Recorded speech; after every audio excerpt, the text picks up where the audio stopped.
penumpang yang dari luar dikumpulin di satu ruangan. Bapak Ibu jangan ngerasa terpaksa karena ada himbauan yang harus saya sampaikan. Setiap kapal nyelam sekarang mah diwajibkan memperagakan alat keselamatan di atas kapal.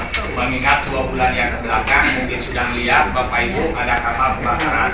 Semua penumpang panik, itulah yang namanya musibah, nggak ada yang tahu.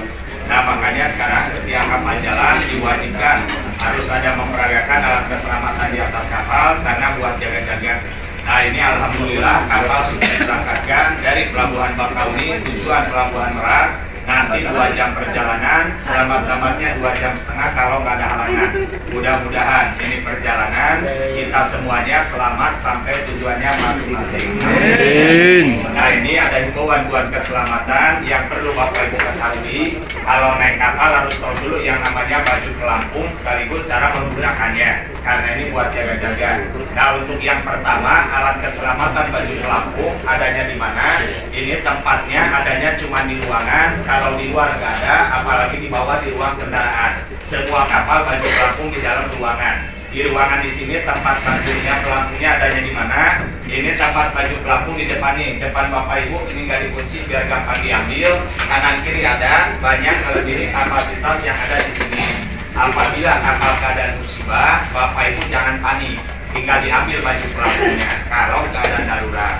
Sebelum ini baju pelampung saya peragain, saya mau tanya dulu, jawab yang kompak. Kira-kira Bapak Ibu semuanya sudah bisa apa belum cara pakainya? Belum. Kurang kompak. Udah pada paham apa belum? Kalau belum lihatin biar saya semangat. Yang pertama pakai jangan panik, yang kedua pakai baju pelampung jangan buru-buru. Kenapa? Biar tidak kesalahan pakai. Dulu juga pernah kejadian penumpang panik menggunakan baju pelampung, banyak yang salah pakai. Saking paniknya, bukannya tangan kepala yang dimasukin, kebanyakan malah kaki yang dimasukin ya. Nah itu salah. Kalau kaki yang dimasukin loncat terjun ke laut nanti kebalik. Yang nongol bukan kepala, pantatnya nonggeng ya. Tuh cara pemakaian gambarnya tuh. Itu cara pemakaian. Cuman yang dibikin contoh itu modelnya zaman dulu menggunakan tali dengan cara diikat. Kalau yang sekarang mah kayak gini, cuma 1 tali karena sekarang mah udah zaman modern. Jadi dipermudah. Ini talinya tali sabuk. Ini cara pakai. Ini tali nanti tinggal dimasukin di badan, semua tangan dua-duanya masukin. Nah, kalau sudah masuk nanti dibelah. Kepala masukin cantolin, setelah itu dirapatkan lagi. Jangan lupa tali sabuk masukin kunci lagi biar kenceng. Sudah terkunci, tarik press sesuaikan badan. Kalau badannya kecil-kecilin, kalau badannya gede diukur aja. Tuh, tarik yang kenceng. Sisa kebelakangin biar rapi. Nah ini secara udah selesai ya, gampang. Tapi segampang apapun kalau keadaan panik pasti bingung. Nah makanya usahakan apapun yang terjadi jangan panik. Kalau sudah menggunakan baju pelampung yang benar, awas jangan buru-buru loncat ke laut ya. Jangan. Semuanya dikumpulin, harap bersabar, nunggu perintah instruksi dari nahkoda kapal. Jadi jangan buru-buru terjun. Kenapa? Siapa tahu kapal yang kena musibah masih bisa diselamatkan. Kalau seumpamanya kapal yang kena musibah sudah tidak bisa diselamatkan, nanti ada isyarat. Ada isyarat, nanti suling tanda bahaya dibunyikan. Kalau di mobil namanya klakson, di kapal suling. Suling kapal dibunyikan sebanyak 7 kali berturut-turut bunyi suling kapal atau 1 kali panjang bunyi suling kapal, itu berarti kapal keadaan musibah sudah tidak bisa diselamatkan. Semuanya menyelamatkan diri, semuanya harus loncat ke laut. Yang berani loncat ke laut tinggal loncat, yang berani terjun ke laut tinggal terjun, yang nggak berani terjun juga. Ya. Nah, jadi semuanya terjun ya, dan nggak berani harus lompat. Tapi awas, lompat terjun ke laut jangan disamain lompat dari kolam renang. Banyak yang pingsan, ketinggian kapal tinggi 15 meter, 20 meter tergantung gede kapalnya. Loncat ke laut harus ada tata caranya. Nih Pak, Bu, saya contohin lompatnya. Tapi mohon maaf, nggak langsung ke laut nyontohin ya. Di sini aja. Nih loncat ke laut, tangan kiri megangin baju pelampung. Apa dipegang? Begitu nyebur ke laut, ini hantaman dagu, pegang tarik yang kencang.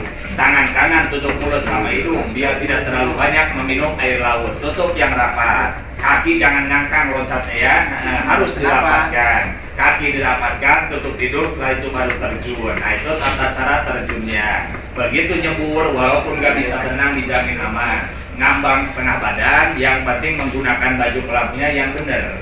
Kalau sudah ada di laut, tugas yang terakhir, baru kita meminta pertolongan, memanggil tim SAR. Kapal yang lewat pasti banyak yang menolong, cuman nggak usah teriak-teriak. Sekencang teriak nggak bakalan kedengeran, apalagi angin gede. Jadi gimana untuk minta bantuan? Nih, ada satu buah fluid, ada alat panggil yang harus ditiup. Jadi tiup aja fluid ini berulang-ulang sampai tertolong. Karena ini fluid fungsinya untuk minta pertolongan. Sambil melambaikan tangan, tiup berulang-ulang selama belum ditolong. Contoh, saya tiup begini.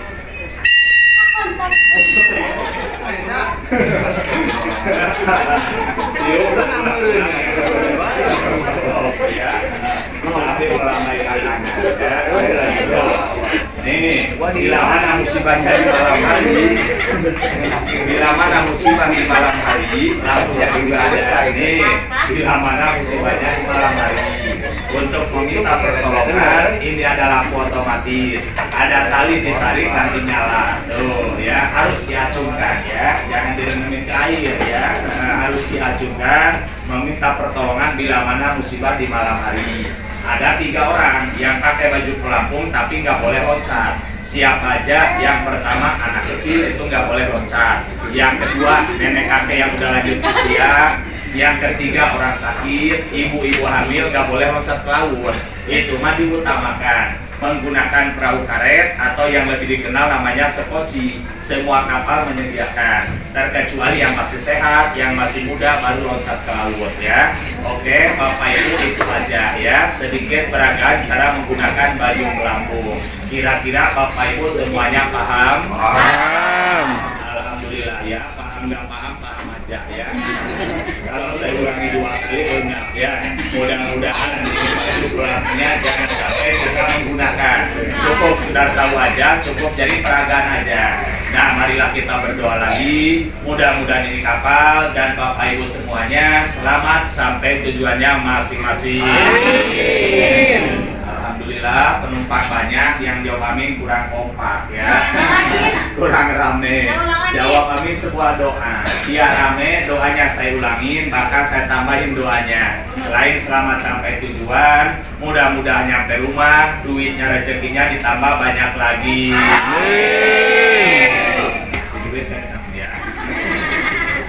Oh ya Ibu, ada imbauan yang selanjutnya. Ada pesan dari Bapak Keamanan selama di kapal agar memperhatikan barang bawaan. HP, dompet dijaga ya, karena kehilangan di kapal resiko ditanggung sendiri. Jangan saling curiga tapi waspada. Yang bawa anak kecil kalau mau main di luar, dampingi dijaga.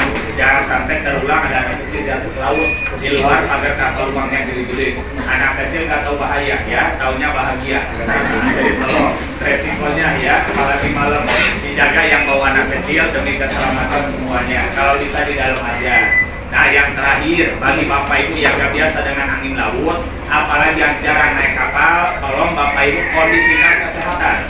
Ini malam angin laut kadar garamnya tinggi, takutnya badan capek, perjalanan jauh, apalagi perut kosong, badan kurang sehat, ditakutkan kena angin duduk. Kena angin duduk dalam menit bisa-bisa meninggal dunia. Kondisikan kesehatan, yang bawa makanan makan, diisi perutnya yang cukup. Yang bawa obat-obatan dipakai, dipergunakan. Mencegah lebih baik daripada mengobati. Bapak Ibu naik kapal sehat, turun kapal harus sehat ya. Jangan ada yang mabuk, apalagi nyampe sakit. Di kapal nggak ada dokter, rumah sakit nggak ada. Kondisikan kesehatan, keluarga menanti di rumah ya. Dijaga di laut sama di darat, jangan disamain cuacanya. Oh ya Ibu, ini nanti untuk sekedar pencegahan masuk angin, saya punya tugas yang kedua dari P3K kapal. Bahwa nanti di kapal ini ada P3K, ada obat-obatan gratis. Ini mah buat pencegahan masuk angin. Jangan sampai kayak tadi siang ada penumpang bis jatuh pingsan. Nah makanya buat jaga-jaga, jangan sampai terulang lagi. Ini ada P3K dari kapal, ada obat dari kapal, mau dibagi secara gratis buat pencegahan masuk angin. Ini sebuah pelayanan hanya untuk digratiskan. Jangan ada yang ngasih duit. Saya dipantau kamera, besar kecil saya di sini udah digaji. Jadi ini hanya untuk digratiskan buat pencegahan masuk angin. Mudah-mudahan manfaat, mudah-mudahan pada sehat semuanya ya. Ini sekarang mau dibagiin, lumayanlah buat pencegahan. Karena di kapal jangan merasa sehat, kalau di darat masuk angin, di perut sembuh ya, di laut. Ini mau dibagi gratis, yang biasa dipakai sama orang kapal. Yang biasa dipakai sama orang kapal, sekarang mau dibagi gratis. Tapi mohon maaf, nanti dibagi gratisnya bukan satu orang satu botol ya, bukan ya. Gratisnya buat dipakai di sini aja. Bapak Ibu pada bagi di tangannya, nanti gratisnya cuma sancron-sancron aja. Nanti disancron tangannya. Bukan saya pelit. Kalau satu tuh botol tiap hari bangkrut ya. Ini mah diawet-awet buat penumpang yang berikutnya lagi ya. Buat penumpang nanti yang dari Merak lagi. Jadi ini mah buat pencegahan doang. Sebelum Bapak Ibu yang pakai, saya duluan karena saya juga pusing ya. Jadi saya dulu yang pakai. Ini saya buka dulu satu ya. Lumayan lah buat pencegahan doang. Ini masih baru. Cara ngebukanya begini nih. Nah, diputer ya. Dijilat. Jangan dijilat ya, bukan Oreo, langsung dicolok aja ya. Nah, saya colok bolong, nanti setelah bolong tinggal nyecret ya. Gak usah malu-malu, satu kapal ini satu keluarga. Begini tangannya, nanti diceret-ceret. Kalau mau banyak maupun gratis, minta 2 tangan diturunin kayak mangkok ya, begini. Maupun gratis ya. Nih, yang lagi pusing, olesin tipis kiri, kanan. Tuh, enak banget rasakan. Pegang pundak, kalori di pundak, yang batuk tenggorokan, yang hangat, yang batuk. Utamakan di perut, karena perutnya sensitif angin. Penumpang bis, penumpang travel, perjalanan jauh nih utamakan makanya di bagian perut. Tapi awas, kalau di perut mah cukup di area pusarnya aja. Jangan dikodok ke bawah-bawah ya. Di bawah mah ya tuyul, takut ngamuk ya. Cukup di perutnya aja. Selama duduk di mobil, pinggang sakit, kalori dipigang. Ini bagus sekali nih. Yang punya rematik, yang punya asam urat, yang punya jember, kalori di kaki. Rematik, asam urat, kalori di kaki ya. Oke lah, nggak usah lama-lama. Ini mohon maaf cuma sekali putaran doang dibaginya ya. Nggak terus-terusan muter, capek saya ya. Ini mah cuma sekali putaran, selesai ditutup. Yang udah pakai minyak angin jangan dulu keluar, jangan kena angin dulu.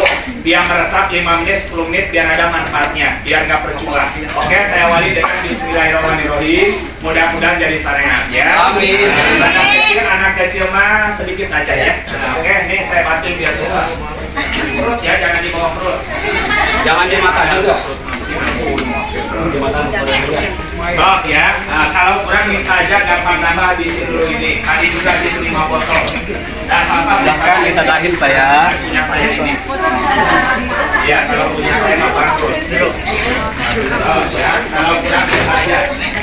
Buat jaga-jaga biar nggak masuk angin. Aku di Lampung di Trampauhan tidak ada rumah sakit. Di kapal jangan merasa sehat ya. Kemarin di rumah sakit ada yang I know